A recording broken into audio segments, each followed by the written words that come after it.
Լոռու մարզի տարբեր հատվածներում նախօրեին արտակարգ դրություն էր, հորդառատ անձրևն ու ուժեղ քամին ավերածություններ էին առաջացրել։ Լոռու մարզային փրկարարական վարչությունը հազանգ էր ստացվել այն մասին, որ M6 ավտոճանապարհի Վանաձոր-Ալավերդի հատվածի 26-րդ կիլոմետրում կա քարաթափում։ Օպերատիվ խումբը վարչության պետ Հրաչ Անտոնյանի ղեկավարությամբ մեկնել էր դեպքի վայր։ Ճանապարհային ոստիկանները եւ փրկարարները հատուկ տեխնիկայի միջոցով մաքրել են ավտոճանապարհը եւ ժամը 22:50-ից երթևեկությունը վերականգնվել էր։ Վաղ առավոտից էլ մաքրման աշխատանքները շարունակվում են։ Վարչության աշխատակիցների կողմից իրականացվելու է քարաթափման աշխատանքներ, քանի որ թափելուց հետո դեռ ժայռի վրա մնացել էր վտանգավոր քարեր։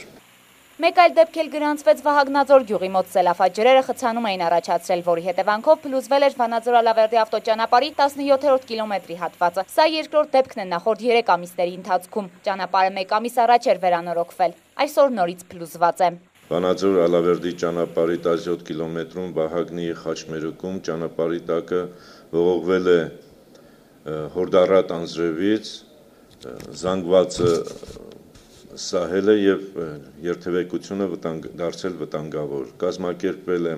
ճանապարհային ոստիկանության կողմից հերթապահություն։ Դեպետ համայնքի ղեկավարն էլ նախօրեին հազանգել էր Լոռու մարզային փրկարարական վարչություն, ուժեղ քամին համայնքում ավերածություններ էր արել։ Արտակարգ իրավիճակների նախարարության Լոռու մարզային փրկարարական վարչության աշխատակիցները վարչության պետ Հրաչ Անտոնյանի ղեկավարությամբ տեղում պարզել են, որ քամին քանդել էր պատեր, ավերել տանիքներ։ Բնակիչները ուժեղ ձայներից բացի ոչինչ չեն հիշում, հասցրել են անջատել գազն ու էլեկտրականությունը։ Նշում են, որ քամուց տունը շարժվում էր։ Էն եմ զգացել, որ քամին ամբողջությամբ տունը պտտեց ու